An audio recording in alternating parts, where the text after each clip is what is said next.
Cassandra. Escrito por Marcelo Carter.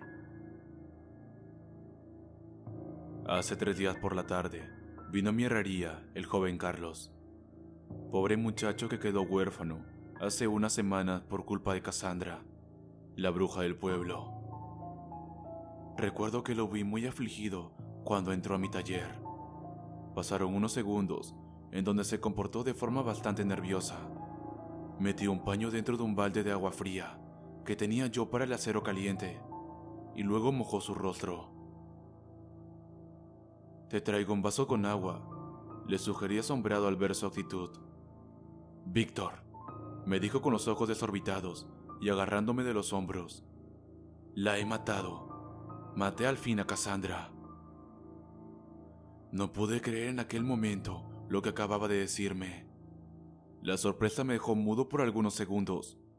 Nuestro pequeño pueblo lleva mucho tiempo aislado del resto del país, y la triste verdad es que no le importamos a nadie. Nuestra única autoridad es el Padre Agustín, hombre de Dios, a quien respetamos mucho. Si alguien se enferma gravemente, debemos esperar al menos 4 días para que venga un buen médico de la ciudad a verlo y decida si hay que trasladarlo o no. Comemos lo que cosechamos, y solo hay una escuela donde a los niños se les enseña lo básico. Tuve que sentarme. Era increíble que Carlos, un muchacho apenas, pudiera haber matado a Cassandra. Temía que lo fueran a juzgar de homicidio si esta noticia llegara a salir del pueblo. Pero a la vez sentí un alivio de que los oscuros días de Sabbath y la maldición jamás se repetirían.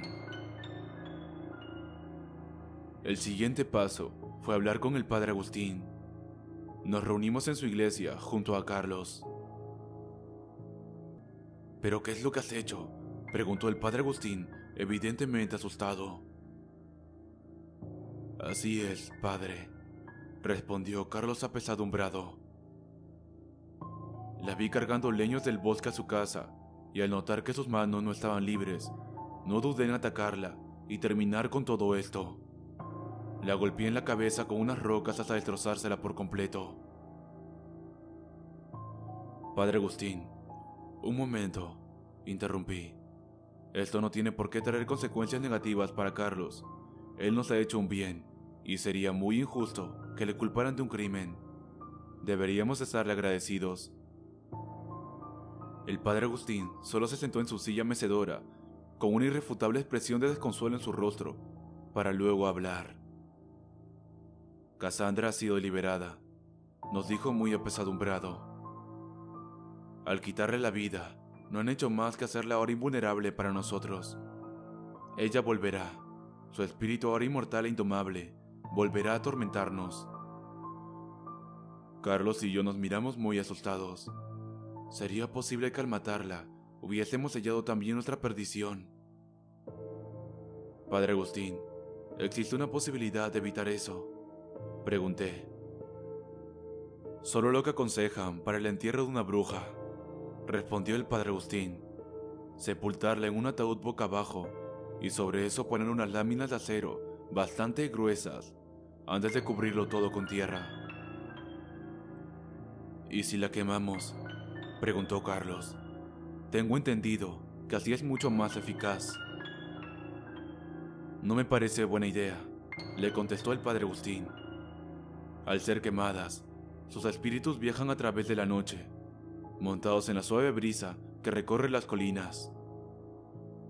Hacen cantar a los árboles y pueden poseer el cuerpo de cualquier animal. Serían invisibles a nuestros ojos.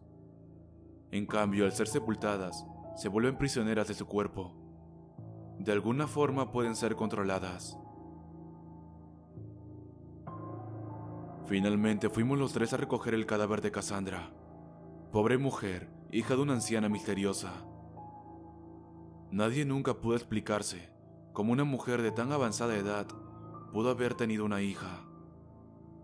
La anciana mujer la crió hasta los 8 años y luego falleció. Muchos dicen que la propia Cassandra, quien aún siendo pequeña, la asesinó de forma brutal. Recuerdo que en el funeral de la anciana a quien yo conocía de vista por ese entonces, pues yo solo era un chiquillo. La pequeña niña Cassandra no se presentó, y todos hablaban de ella. Hasta mis padres, que en ese entonces estaban vivos, temían de su presencia. Luego, con el pasar de los años, vinieron los rumores de los aquelarres que hacían el bosque, y de la misteriosa procesión de ancianas que vimos una noche, donde sostenían unas velas en medio de la oscuridad de las colinas. Tras esos acontecimientos, sobrevino lo terrible: la muerte de Juan, quien había sido maestro de la escuela, y la de sus 2 pequeñas hijas. A los 3 cadáveres le faltaban los ojos. Luego le siguió doña Isidora, cuyo cadáver fue encontrado cerca de un maizal. Le faltaba el corazón. Más tarde vino la misteriosa muerte de los caballos de Ramiro, que de un día para otro fueron encontrados muertos en el establo, bajo causas totalmente desconocidas. Y finalmente, hace unas semanas, los padres de Carlos habían desaparecido.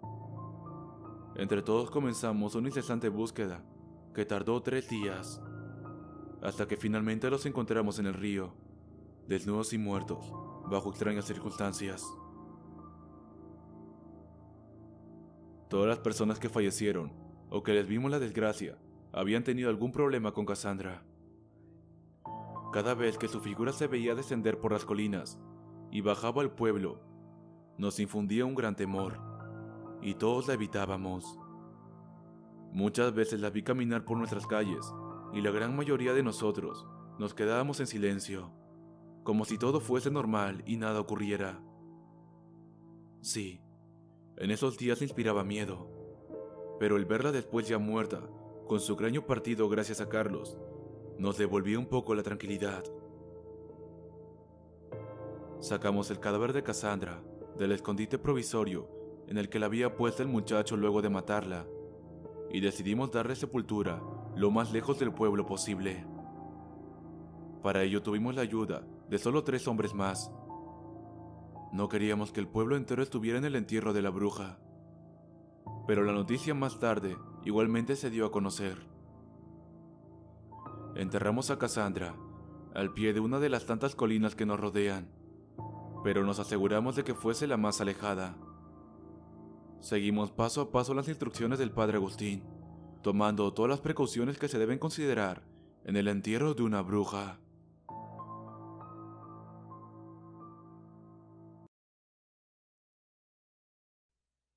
La segunda parte será en el próximo video. Ahora continuamos con otra historia.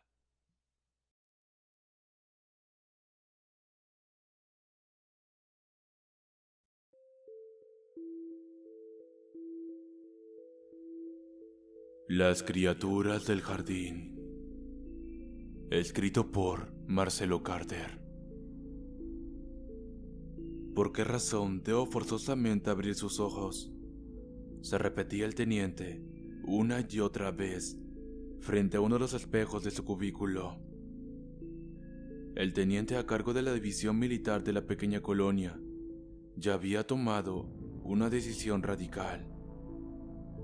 Aquel día era el indicado para llevar a cabo su plan.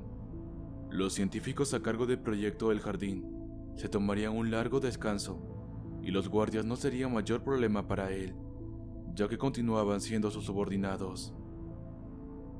Solo el comandante se presentaba como el único y gran obstáculo. El comandante jamás entendería sus motivos. Para él su proyecto de jardín estaba por sobre cualquier otra cosa. El jardín y los seres que había creado en él eran lo más importante para los planes de la colonia en aquel planeta. Jamás hubiese atendido las razones del teniente. Simplemente sus planteamientos no eran más que una verborrea progresista y liberal, completamente errada y fuera de foco. El teniente podía ya reconocer la obsesión en el comportamiento del comandante al aislar por completo las criaturas del jardín.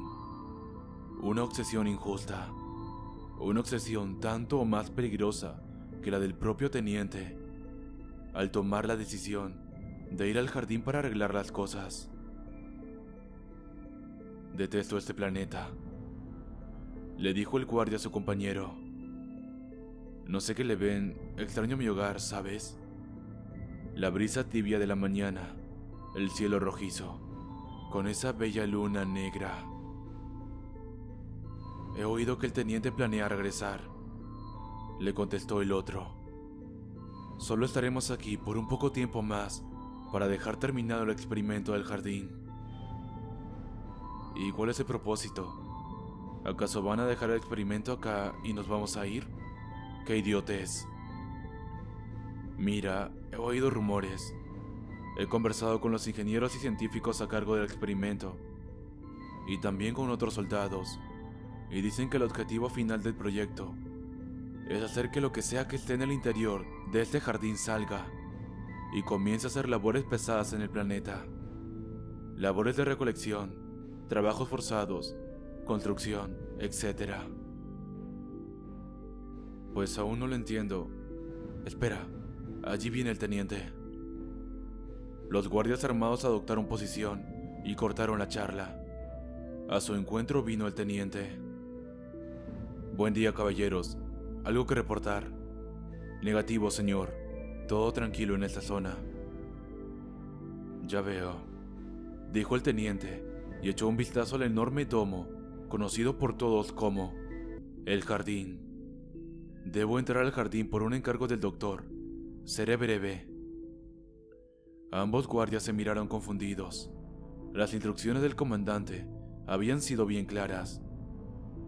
Nadie debía entrar al jardín mientras se desarrollaba el consejo con la división científica de la colonia.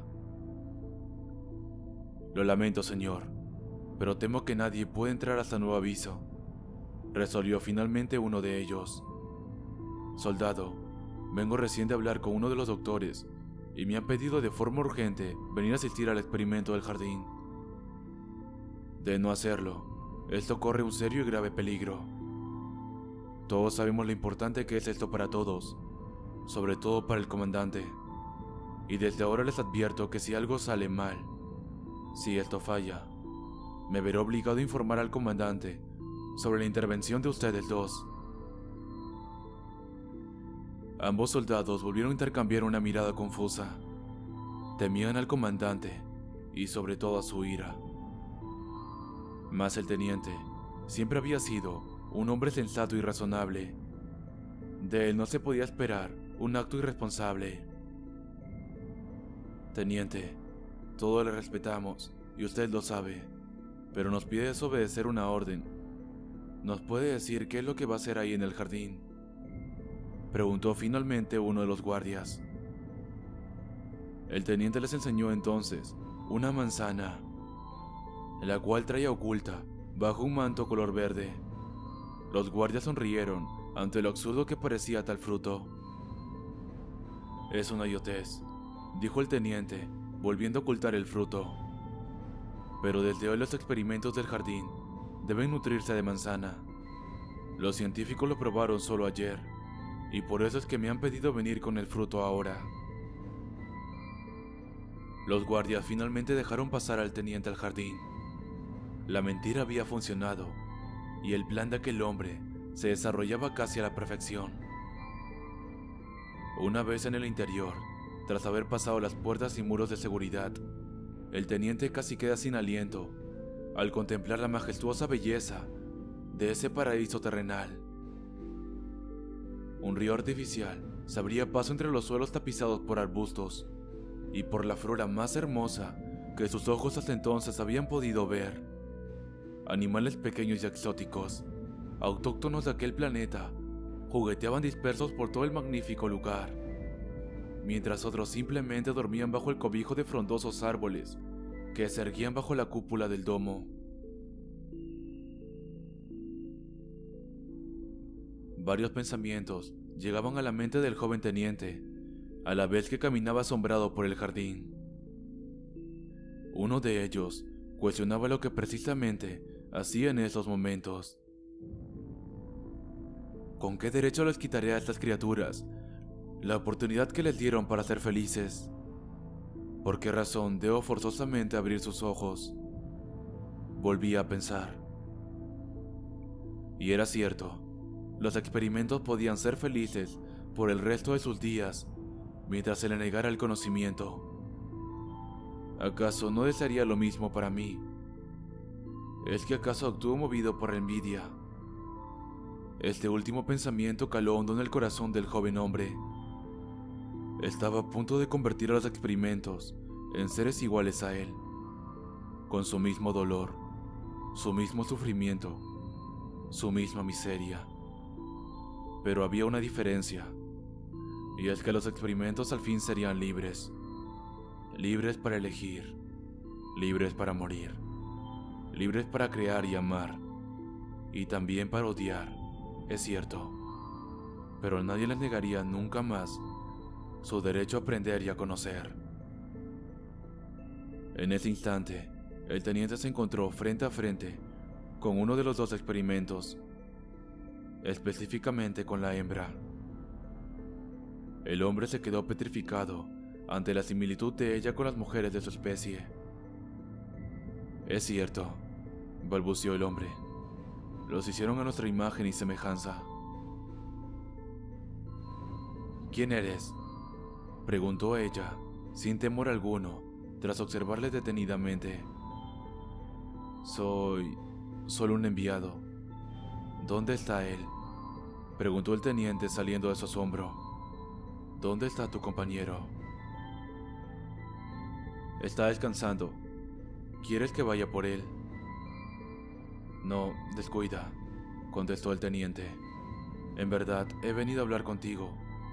Toma, esto es para ambos. Acto seguido, el militar ofreció al experimento la manzana que traía consigo. Ella miró con cierto recelo. No dijo nada, solo se quedó observando el fruto en silencio por un instante. ¿Qué sucede?, preguntó el hombre. Nada, es solo que nuestro creador nos ha prohibido comer cosas fuera del paraíso. ¿El creador? ¿Te refieres al comandante? ¿Qué otras cosas te ha dicho? Que debemos obedecer y que no debemos comer cosas prohibidas. Escucha, le dijo el teniente, acercándole la manzana a su mano derecha. Este fruto no es prohibido, ni nada de eso. Si lo comes, tú y tu compañero podrán entender muchas cosas que ahora les son negadas. Podrán diferenciar el bien del mal. Podrán ser libres de pensar. Podrán ser iguales a quien tú llamas el Creador. Tus ojos serán abiertos. Ella dio un mordisco a la manzana y en ningún momento dejó de observar a los ojos del teniente, cuya dulce mirada comprendía lo necesario y justo que era liberar a ambas criaturas.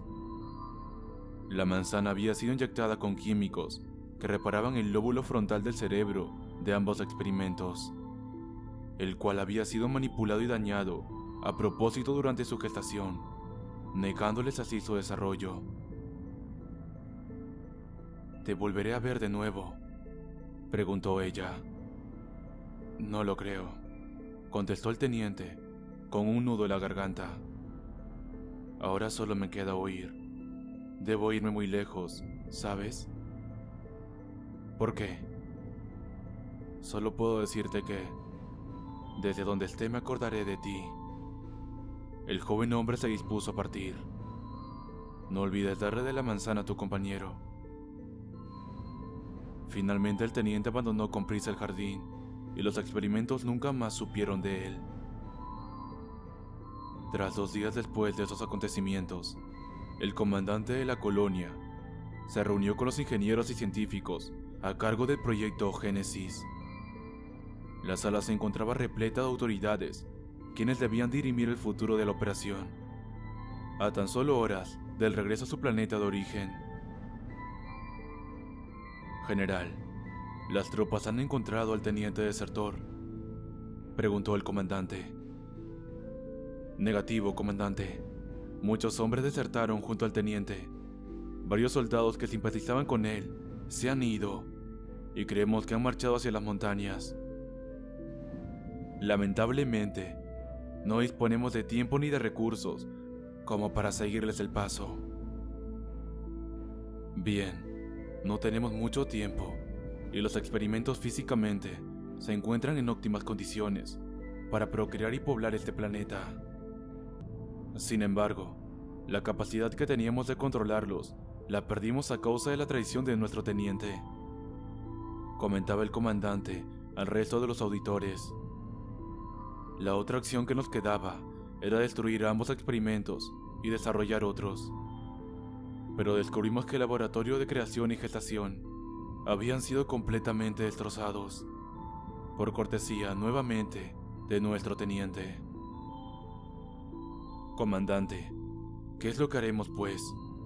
El proyecto Génesis ha sido el más importante en estos últimos años, y nuestro regreso a casa depende de su buen resultado, dijo de pronto uno de los militares de alto rango.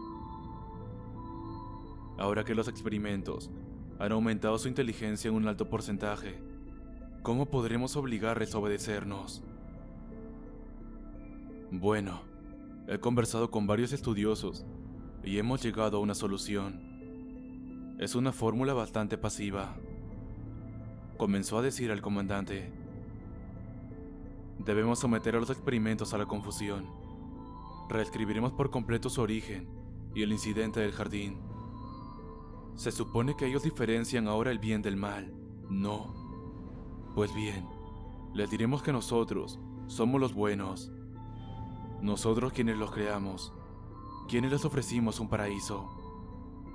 Luego, una figura malvada hizo su aparición y les indujo a desobedecer. Conclusión: la desobediencia los ha arruinado. A ver si entiendo, interrumpió de pronto otro de los oficiales. Quiere contar a los experimentos y a sus descendientes una historia fantástica que tenga por moraleja el valor de la obediencia. Y en esta historia quiere poner al teniente como una figura del mal. Y usted, comandante, ¿quién se supone que será usted? Caballeros, solo les pido un par de días para encontrar los símbolos precisos, contestó el comandante, apoyando sus puños en la mesa. Y cuando lo haga, estos símbolos del bien y el mal serán tan poderosos que estos experimentos y sus hijos, y los hijos de sus hijos los recordarán por siempre.